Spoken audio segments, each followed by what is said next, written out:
ایک خاتون کو اپنے شوہر پر بلا وجہ شک کرنے کی عادت تھی۔ جب بھی وہ دفتر سے یا پھر کسی بھی جگہ سے واپس آتا تو وہ اس کے کوٹ کو چیک کرتی۔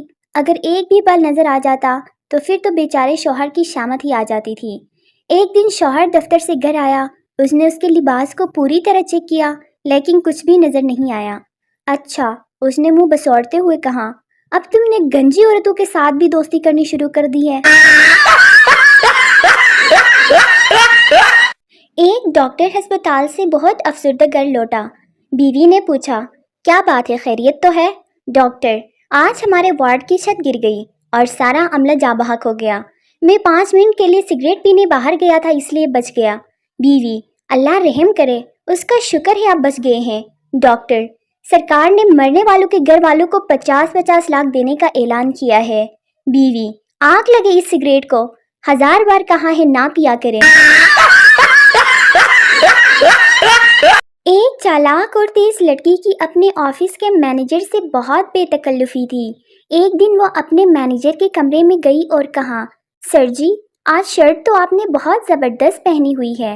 ہوشیار مینیجر نے جواب دیا، چھٹی تم کو پھر بھی نہیں ملنی، جتنی مرضی تعریف کر لو۔ لڑکی، شرٹ تو اچھی لگ رہی ہے لیکن اوپر منہ تو روزانہ کی طرح ویسا ہی ہے۔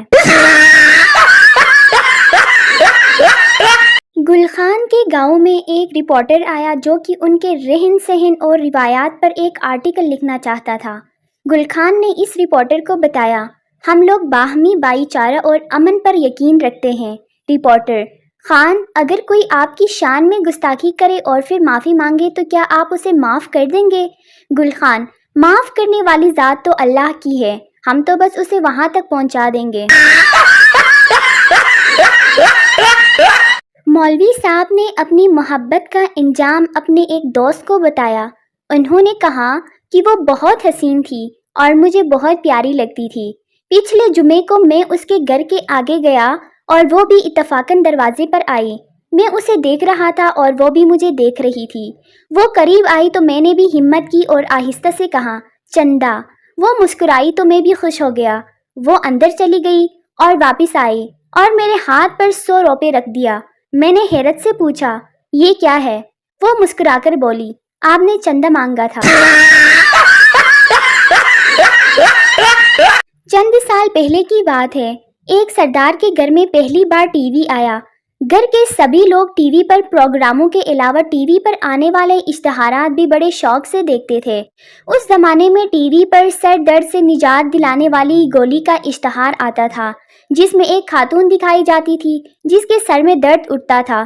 سر درد سے نجات پانے کے لیے وہ خاتون فوراً پانی کے ساتھ وہ گولی کھا لیتی اور دیکھتے ہی دیکھتے ان کا سر ٹھیک ہو جاتا اور وہ خاتون ہنستی مسکراتی ٹی وی کی اسکرین پر نمودار ہوتی۔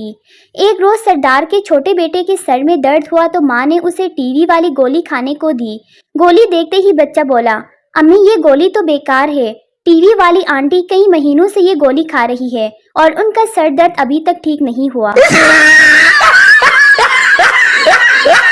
استاد، آدمی کی جان کہاں سے نکلتی ہے؟ پپو، کھڑکی سے۔ استاد، وہ کیسے؟ پپو، کل جب امی شاپنگ کر کے بازار سے واپس آئی اور انہوں نے گھر کی بیل بجائی تو ابو نے آنٹی سے کہا کہ جان تم کھڑکی سے نکل جاؤ۔ نرسری کی ٹیچر 18ویں بچے کو جوتا پہنا رہی تھی۔ جھکے جھکے اس کی کمر میں درد ہو رہا تھا۔ جب ٹیچر جوتا پہنا چکی تو بچہ بولا، یہ جوتے میرے نہیں ہیں۔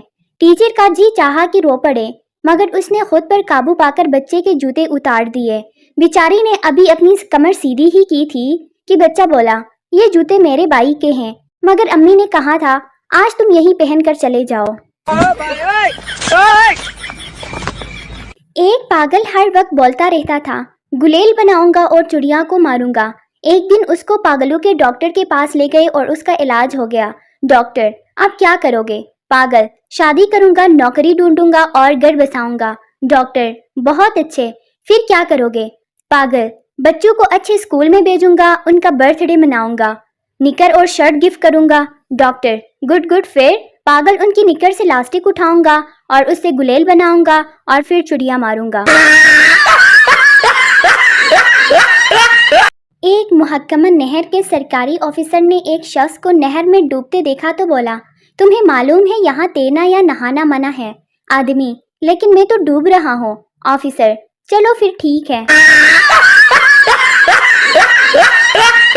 گورنمنٹ اسکول کے قریب اسکول کے بچے ایک لڑکی کو گھسیٹ کر اسکول لے جا رہے تھے۔ ایک بزرگ پاس سے گزر رہے تھے، یہ دیکھ کر وہ بولے، بچوں اسے چھوڑ دو، پڑھنا ہوگا تو خود ہی پڑھ لے گی، مار پٹائی سے کوئی نہیں پڑھتا۔ بچے، بابا جی یہ کوئی اسٹوڈنٹ نہیں بلکہ ٹیچر ہے، سارا دن فیس بک پر لگی رہتی ہے، پرنسپل صاحبہ نے کہا ہے اسے لے کر آؤ۔ ایک دن لڑکے نے اپنی گرل فرینڈ کو میسج کیا، کہاں ہو جانو؟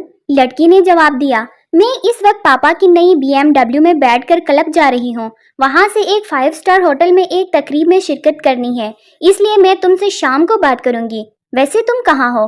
لڑکا، میں روڈ نمبر 121 کی لوکل بس میں تمہاری پیچھے والی سیٹ پر بیٹھا ہوں، کرایہ مت دینا، میں نے دے دیا ہے۔ ایک صاحب ہوائی جہاز سے واپس آ رہے تھے، ان کی بیوی ان کے استقبال کے لیے لاؤنج میں موجود تھی۔ جہاز سے اتر کر لاؤنج میں داخل ہوتے وقت انہوں نے مڑ کر ایئر ہوسٹس سے کہا، خدا حافظ نورین۔ بیوی نے حیرانی سے کہا، آپ کو ایئر ہوسٹس کا نام کیسے معلوم ہوا؟ ان صاحب نے جواب دیا، وہ تو میں نے جہاز کے عملے کی لسٹ میں پڑھا تھا۔ بیوی نے گورتے ہوئے کہا، اچھا اب ذرا پائلٹ کا نام بھی بتا دیجیے۔ میاں بیوی پارک میں سیر کر رہے تھے کہ اچانک ایک کتا ان کی جانب دوڑتا ہوا آیا۔ خاوند نے بیوی کو اوپر اٹھا لیا تاکہ کتا بے شک اسے کاٹ لے، لیکن بیوی محفوظ رہے۔ کتا پاس آیا اور پھر ایک طرف کو بھاگ گیا۔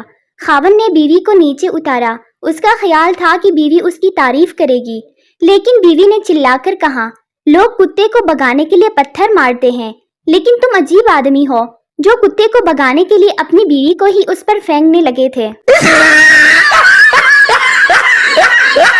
ایک پٹھان نے سرکاری زمین پر غیر قانونی دیوار بنائی۔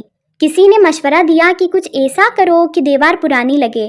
پٹھان نے دیوار پر لکھ دیا کہ ہم قائد اعظم کو پشاور آنے پر خوش آمدید کہتے ہیں۔ پاکستان میں کوئی سازش اور مشوروں کی دکان کھولے تو بہت چلے گی اور لوگ مانگیں گے، جیسے یار ایک بڑی والی سازش پیک کر دو، چھوٹا مشورہ بھی ڈال دینا۔